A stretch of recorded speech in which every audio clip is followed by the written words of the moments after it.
Dairy milk chocolate అనగానే నోరూరిపోతుందా? మీకు ఇష్టమైన వారికి కొని పెడుతున్నారా? అయితే మానేయండి.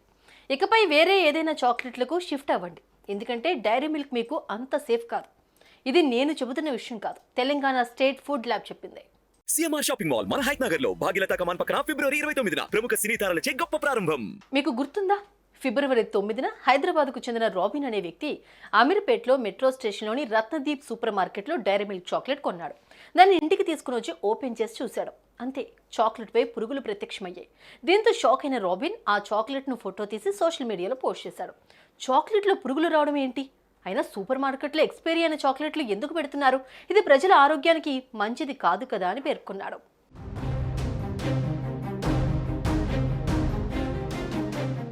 ఈ క్రమంలోనే గడువు ముగిసే ఉత్పత్తులకు నాణ్యత తనిఖీ ఉందా? ప్రజారోగ్య ప్రమాదాలకు ఎవరు బాధ్యత వహిస్తారు అని ఎక్స్లో రాబిన్ ప్రశ్నించాడు. GHMC, Cadbury Dairy Milk, Ratnadeep super market ను ట్యాగ్ చేస్తూ అతను కొన్న చాక్లెట్, దానికి సంబంధించిన బిల్ ఫోటోను పంచుకున్నాడు. రాబిన్ ఫిర్యాదు తర్వాత క్యాడ్బరీ స్పందిస్తూ ట్వీట్ చేసింది. హాయ్, అత్యధిక నాణ్యతా ప్రమాణాలను నిర్వహించడానికి మా కంపెనీ ప్రయత్నిస్తోంది. మీకు అసహ్యకరమైన అనుభవం కలిగినందుకు చింతిస్తున్నాము. మీ సమస్యను పరిష్కరించడానికి మేము సిద్ధంగా ఉన్నాం. దయచేసి మీ పూర్తి పేరు, చిరునామా, ఫోన్ నెంబర్, కొనుగోలు వివరాలను మాకు పంపండి అని పేర్కొన్నారు.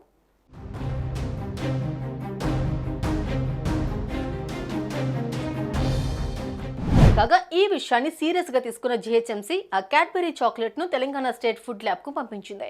అక్కడ దీనిని ఎగ్జామిన్ చేయగా చాక్లెట్ లోని రోస్టెడ్ బాదం తినడానికి సురక్షితం కాదని ప్రకటించింది. ఆ చాక్లెట్ తినకపోవడమే బెటర్ అని నివేదిక ఇచ్చింది.